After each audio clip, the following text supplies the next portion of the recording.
Welcome into this episode of How to Ride a Roller Coaster.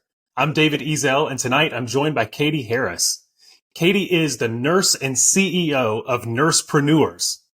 She and her team strive to undo the perception that nursing care is limited to the hospital setting. Through her intensive nurse business coaching program, Catie shows nurses around the world how their hard-earned knowledge and skills can transcend the hospital system into a profitable business. What's going on? Thanks for having me. I'm doing well. Heck yeah. So what is, not to say a typical week, but before we kind of dive into your backstory, how you got started, where the entrepreneurship bug came from, what is kind of a normal as you can get? What does a normal week look like for you when you're coaching others right now? Right. So now I'm 7 years into it. So now my weeks they're actually kind of boring because I go from meeting to meeting to meeting and things that I thought I would never do and things that I scoffed at before and was just like, oh, I'm never going to do that. And now here I am doing that. So that's a lot of it. Nice. Policies and procedures are kind of built out. So now it's management. Right. Okay. Exactly. Nice. So let's go back a little bit. Where did the original idea for this come from, and how did you see that there was a space to fill and that you could fill it? It really stemmed out of frustration. So I worked in the hospital for a really long time. I loved it. That was my family. My second family was in the hospital. I loved being there. I spent every waking moment that I could there. I grew up with my residents. I worked with neurosurgeons, and I saw them as med students and then interns and residents, and then they would graduate and go on and get wonderful jobs and that kind of stuff. And it was fine going through it once, but when you go through it twice and the third time and the fourth time and you're, constantly having to prove yourself, it just kind of gets frustrating. And then, I started getting, I guess you could say, resentful in a way that they would graduate, go on, get a job making $1 million and good for them. But, I was like, well, what am I doing exactly? Right. Yeah. Like, I'm not really going anywhere. I'm not learning anything new because there's only so much that I could do in that position. And we just kind of, I don't know. Yeah, I started getting grumpy and irritable, and I'd come to work. I'd literally walk into the hospital and I'd be angry all of a sudden. And I couldn't figure out what the problem was for a long time. Like, it took me a long time. I mean, most people probably figure it out pretty quickly, but it took me a couple of years to really understand what was going on. And then one day I got a call first I tried different positions and different locations and that kind of stuff, but it's the same stuff, different place. Then I took an academic job, and when I was working the academic job, of course, in nursing, you get more degrees and you get a pay cut. So that's what happened to me. So I got a pay cut. So I still had to work in the same unit. And then one day I got a phone call from Walmart, and Walmart had these clinics down south, and they wanted to recruit nurse practitioners into the clinic. So they were looking for a nurse practitioner, and they're like, do you know anybody? And I was like, please God, take me away from this place. Like, I need something different. Yeah. So that's what I did. And one of my roles was to meet other nurses.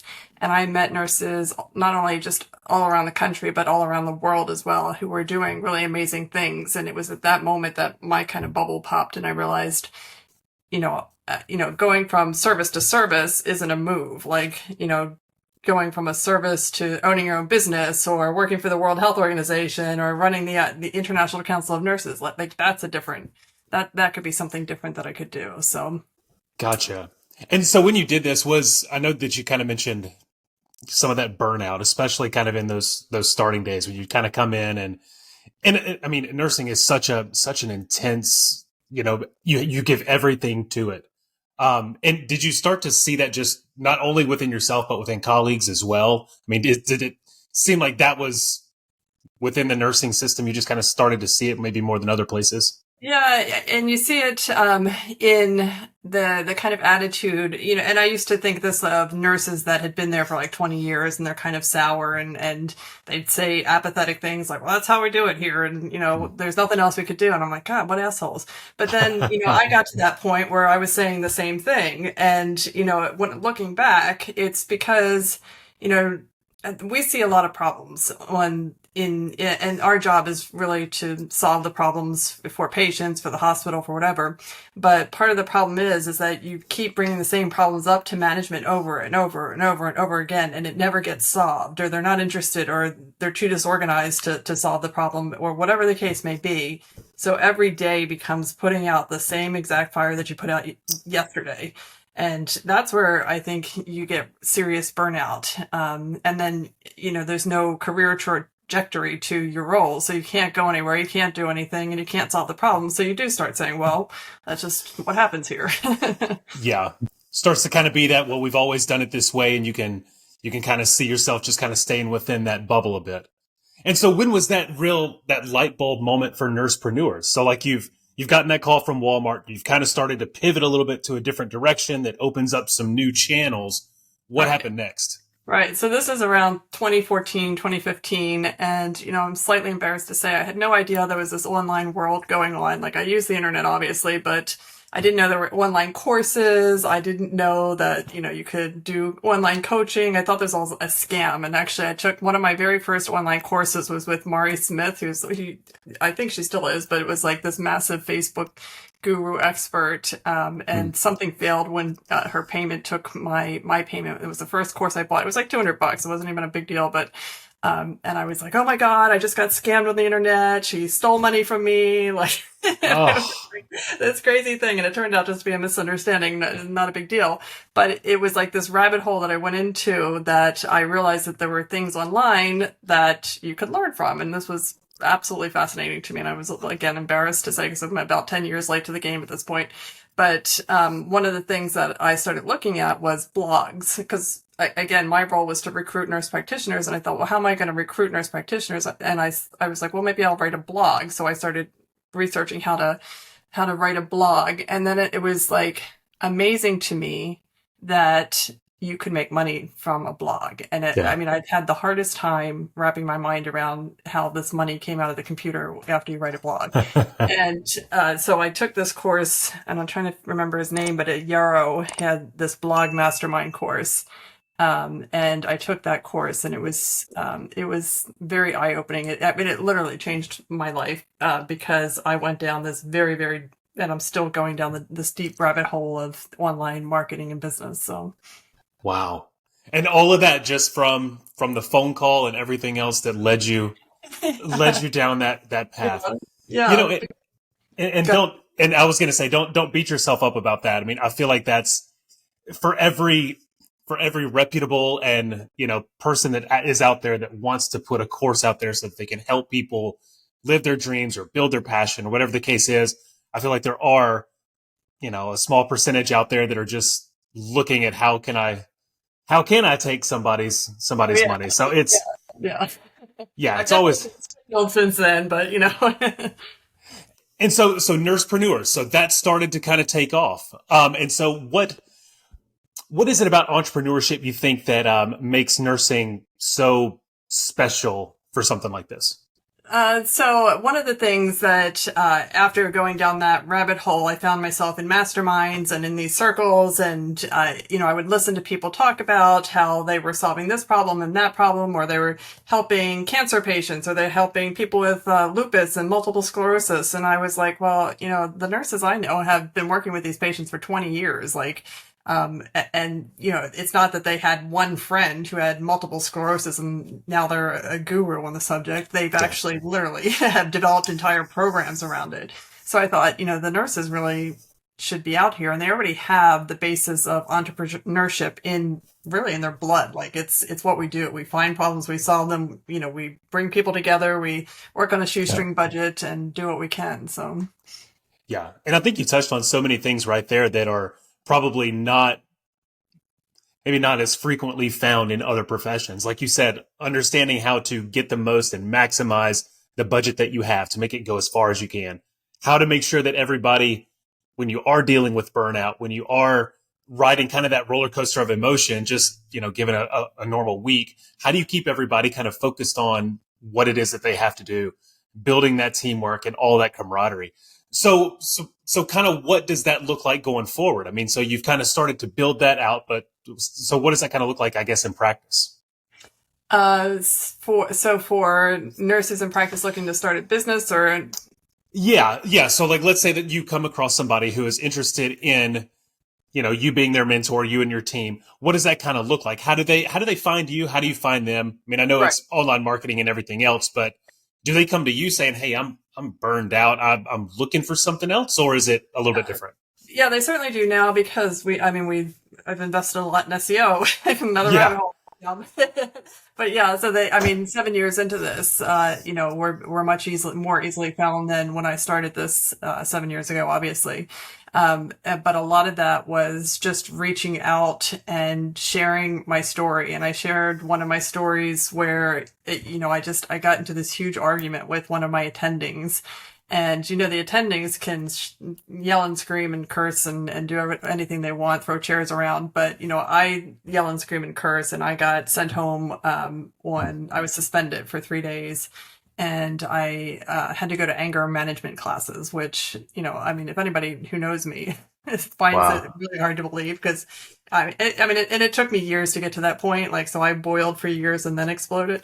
Yeah. Um, Yeah. but yeah, so they resonated with it, and they shared those stories back, and we would talk back and forth, like, what could we do, and a nurse would say, well, I'm an oncology nurse, like, how do I turn this into a business? And, so we would walk through and talk. And earlier on, I can't do it now, but, I would spend hours on the phone with these nurses, and, some of them would join the program, some of them wouldn't, but it was a huge learning lesson, Hmm. to really understand how they could turn that into a business. And we've done it a couple of times with them. That's interesting. So what kind of businesses do they typically start? Is there like a certain niche that they gravitate toward, or that you're more well versed in helping them attain? Yeah, so we've really gotten well versed in IV hydration, which is really popular and all across the country. We do some med spa. Then we have another area Awesome. that we call concierge nursing, and the concierge nursing is like same day surgery patients, right? Like, same day surgery has gotten more and more straightforward for the surgeons, but it's the same experience for the patient on the other end, right? So we're like, oh, you're fine, go home, and you got veins coming out of you and all kinds of stuff, and barely awake from anesthesia. So our nurses will pick them up from same day surgery, take them home, and be their one-on-one nurse. And Wow. that's evolved into, like, taking them to appointments, or advocating for them in the ICU, or they work a lot of nurses work with fiduciaries and manage estate managements, or elderly patients. I have a nurse down in Florida, West Palm Beach, and she manages a bunch of elderly patients that live at home and their families live up north during the winter. So Interesting. Do you start to see a lot of the same, maybe starting of a business, because that can be overwhelming, especially somebody who's, say, just been in nursing for, say, a decade or so, and they're really acute to what that day to day looks like and what that environment looks like.